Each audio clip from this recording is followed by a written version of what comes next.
Hello students, welcome back to my channel. Vishal Gupta आपका teacher. कैसे हो आप सब स्टूडेंट्स? इस वीडियो में मैं आपको क्लास 12 सब्जेक्ट अकाउंटेंसी का जो हमारा बुक है एनालिसिस ऑफ फाइनेंशियल स्टेटमेंट, उसका चैप्टर रेशो एनालिसिस में सबसे पहले हम आज डिस्कस करेंगे लिक्विडिटी रेशो, जिसको हम शॉर्ट टर्म सॉल्वेंसी रेशोज भी बोलते हैं। स्टूडेंट्स, आपको पता है कि इसकी दो रेशोज हैं। एक रेशो का फर्स्ट रेशो का नाम है करंट रेशो और दूसरी रेशो है क्विक रेशो, या दूसरा नाम उसका क्या है बच्चों? एसिड टेस्ट रेशो और लिक्विडिटी रेशो। बट सबसे पहले हम किसकी बात करेंगे?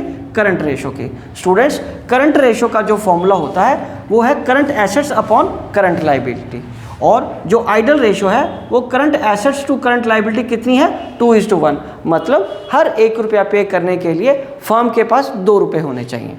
राइट स्टूडेंट्स, चलिए इसमें बहुत इंपॉर्टेंट पॉइंट नोट करने वाला है कि जो लूज टूल हैं, loose tools are to be excluded from stock. Loose tool students आपको पता है कि वो छोटे छोटे नट बोल्ट्स, हथौड़ा जो उसके पास होता है, मैकेनिक्स के पास होता है, वो क्लोजिंग स्टॉक का पार्ट होता है, मतलब स्टॉक का पार्ट होता है लूज टूल्स।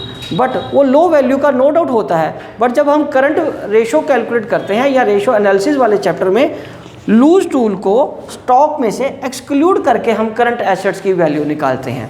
अंडरस्टूड? कि मतलब जब आपको स्टॉक गिवन हो और स्टॉक में लूज टूल की फिगर हो तो वो माइनस करने के बाद जो स्टॉक होगा वो करंट एसेट में ऐड किया जाएगा जब आपको करंट रेशो कैलकुलेट करनी है। ठीक है स्टूडेंट्स? दूसरा, debtors are to be taken at net of provision for doubtful dates.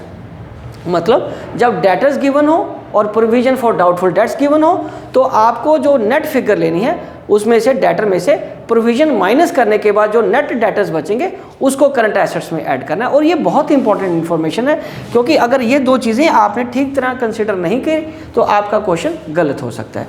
ठीक है स्टूडेंट्स, चलिए अब हम आगे बढ़ते हैं इसकी दूसरी रेशो की तरफ, जिसका दूसरा नाम quick ratio, acid test ratio या लिक्विड रेशो, जैसे कि मैंने आपको बताया। तो उसका फॉर्मूला क्या है? क्विक एसेट्स या liquid assets upon current liability. और इसकी जो आइडल रेशो है, ये इसकी क्या स्टूडेंट्स? Ideal ratio. तो आइडल रेशो इसकी क्या है? 1:1। मतलब इंडस्ट्री नॉर्म क्या है? 1:1। मतलब हर 1 रुपया पे करने के लिए हमारे पास 1 रुपया होना चाहिए। ओके स्टूडेंट्स, तो क्विक एसेट्स में क्या आएगा? Current assets minus stock minus prepaid expenses. ठीक है स्टूडेंट्स? और वो उसको हम स्टॉक का दूसरा नाम क्या होता है स्टूडेंट्स? इन्वेंट्री होता है। राइट जी? और उसके बाद हम बात करेंगे इसमें इंपॉर्टेंट चीज़ क्या याद रखने वाली है।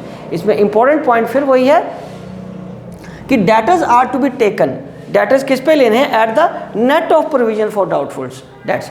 मतलब डेटर्स गिवन हो और साथ में provision for doubtful debts given हो, हमें डेटर में से वो माइनस करने के बाद ही डेटर्स को कंसिडर करना है, तभी आप क्विक एसेट्स के लिए प्रॉपर कैलकुलेशन कर पाओगे। ठीक है स्टूडेंट्स? तो इन दोनों रेशो के साथ जो भी बुक आपके पास अवेलेबल है उसमें से क्वेश्चंस करके देखिए, और यदि कोई डाउट है तो आप अपना डाउट मेरे को कमेंट बॉक्स में क्वेरी सेंड करिए, मैं उसका सूटेबल रिप्लाई आपको ज़रूर दूंगा। Wishing you good luck.